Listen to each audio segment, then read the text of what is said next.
Hi, my name's Kara-Leah Grant and I'm the editor and founder of the Yoga Lunchbox. Okay, so today I'm here to share with you 5 strategies for creating, maintaining and sustaining a home yoga practice. This is something I know a whole lot about. I've had a home yoga practice now for about 8 years, give or take, and I've been pretty consistent at maintaining it through some fairly stressful situations. So I know some of you think you're too busy, you've got too much going on, but you know what? There is always time to practice yoga when you make it so. Okay? So I have practiced yoga through being pregnant. I've practiced yoga through having a newborn, through having a toddler. I've practiced yoga through being a solo parent, running a business, having a busy city job, while also teaching 6 yoga classes a week and running a yoga website. So I understand how busy life can get, and yet, you know what? I still practice yoga every day. Here's some strategies that can help you do the same thing if that's what you want to do. Okay? Now this isn't rocket science, this is really basic stuff. The key thing is to apply it. Okay? So, strategy number 1, make your yoga practice a priority in your day. Okay, I'm almost laughing as I say this because it seems so obvious. Make your practice a priority. If you want to practice, you've got to make it a priority. Now, in practicality, what this means is when I wake up in the morning, one of the first things I'll do is I'll mentally scan through my day and I'll see when I've got an opportunity to practice yoga. Right then and there, I declare to myself, I make that intention, I'm going to practice yoga at 3, or I'm going to practice yoga at 8:30, or I'm going to practice yoga right now. I make that decision because that means that I already know at the beginning of my day where I'm fitting in my practice. Okay? That is making your practice a priority. Strategy number 1. Strategy number 2 is give yourself permission to just get on the mat for 7 minutes. Okay, that's it. Just 7 minutes. I always have to think about how many fingers that is. 7, right? Is that right? Yes. 7 is enough, okay? The reason is 7 minutes gives you time to tune in, connect to your breath, start to feel into the sensations of your body,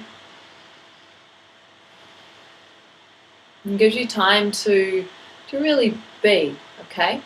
Now, in that 7 minutes, you might also have time to stretch your hamstrings, loosen up your spine a little bit, free your pelvis, lengthen your calves, okay? And something magic happens when you step on your mat for 7 minutes. You love it. You don't want to get off. So what will invariably happen is what started as a 7-minute practice becomes a half hour or maybe 45 minutes. And you know, on those days when you've got the luxury of time, maybe even 90 minutes, who knows.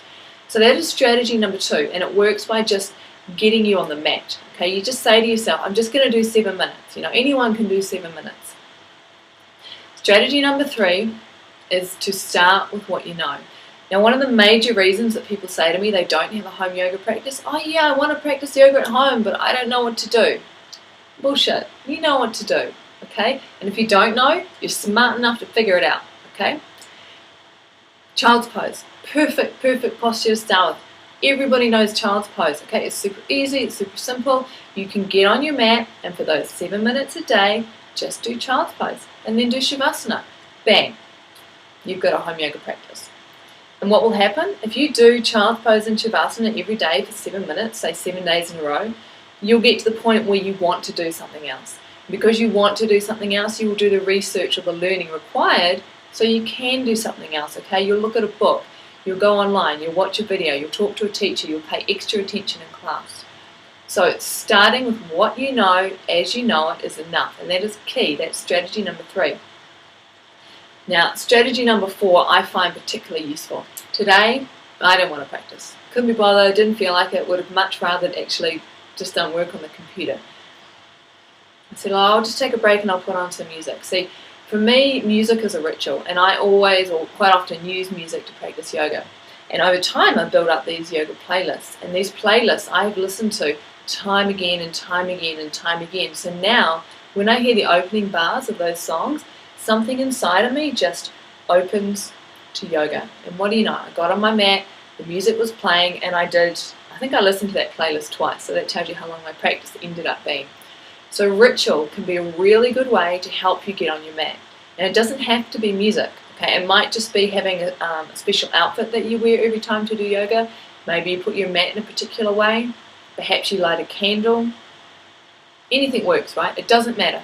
The key thing is when we use ritual, when we decide that I will do this every time before I practice, you're creating a positive samskara in your body-mind interface, okay? So a samskara is an impression or a habit. So when you do this thing, then the body, the mind, thinks, oh yes, yoga's next, okay? So you're helping to create this flow into yoga.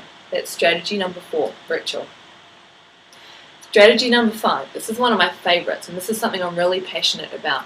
So yoga is not just asana or physical postures, okay? Yoga is far more than just doing physical postures on the mat. And when you broaden your definition of yoga, you give yourself permission to use all of these other yogic tools in order to experience yoga, which in its fullest expression is a state of being, okay? So we use tools like asana, pranayama, meditation, chanting, to practice yoga, which then leads us into yoga, the state of being, okay? So the reason this can help you maintain a home yoga practice is sometimes, yeah, your day might just be too busy to get on the mat. But if you use one of these other things, you can combine activities, okay? Now, you're thinking, what is she talking about? This is what I'm talking about. When I worked a city job, I would have to commute into work every day for 40 minutes and home for 40 minutes. And I remember thinking, oh my God, what a waste of time. I could be doing yoga then. And then I realized I can do yoga then. So I would chant, okay? That's right. I would get on the bus and I would sit down in a nice meditative position with my feet grounded and my spine nice and straight. And I would silently chant a mantra to myself for the whole 40 minutes, okay? Now that was quite a practice because there's a lot going on a bus going into a city, okay? By the time I got off the bus, after 40 minutes of a chanting practice, I would feel calm, clear, and grounded. And I'd already done a 40-minute practice, okay? So by broadening your definition of yoga to include these other tools and practices, then you give yourself things that you can do on those days you're super busy. Another quick little favorite of mine is Yoga Nidra. Okay, Yoga Nidra is a recorded meditation that you will listen to, and I often do it on super busy days when I go to bed at night. Okay, sometimes it's the only yoga I might have done that day, but Yoga Nidra is powerful. By lying down, putting my headphones on, doing a 20-minute Nidra, I'm like, yeah, I'm maintaining my practice. Okay. So those are our 5 strategies, and they will help you to create, maintain, and sustain a home yoga practice. So just to revisit them, number 1, you have to make yoga a priority in your life. You care about it, you want to do it, and you make sure that you do. Number 2, give yourself permission to just get on the mat for 7 minutes. Invariably, you'll end up staying longer. Okay, but for those really tough days, you know what? 7 minutes is long enough. You've still done yoga. Start with what you know. You don't have to know a whole lot. You don't need to be able to sequence these amazing 90-minute routines or anything. You just need to start with what you know. The most important thing is your breathing. Okay? Breathe on your mat.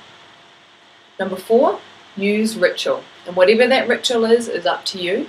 But by always starting your practice in the same way, then it means that you only have to think about doing that start and you will naturally flow into yoga. Number 5, which is probably my favorite one, broaden your definition of yoga. Start making it a more integrated part of your life. So you recognize that meditation, chanting, pranayama, yoga nidra, all of these things are tools that we use to practice yoga, which takes us into yoga, the state of being. Okay?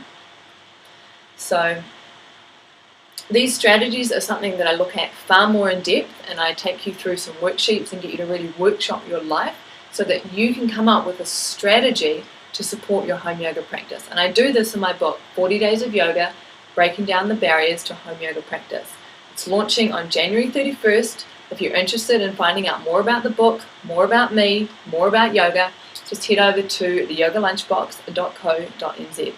I hope to see you there. So I'm Kara-Leah Grant, and yes, I practice yoga every day.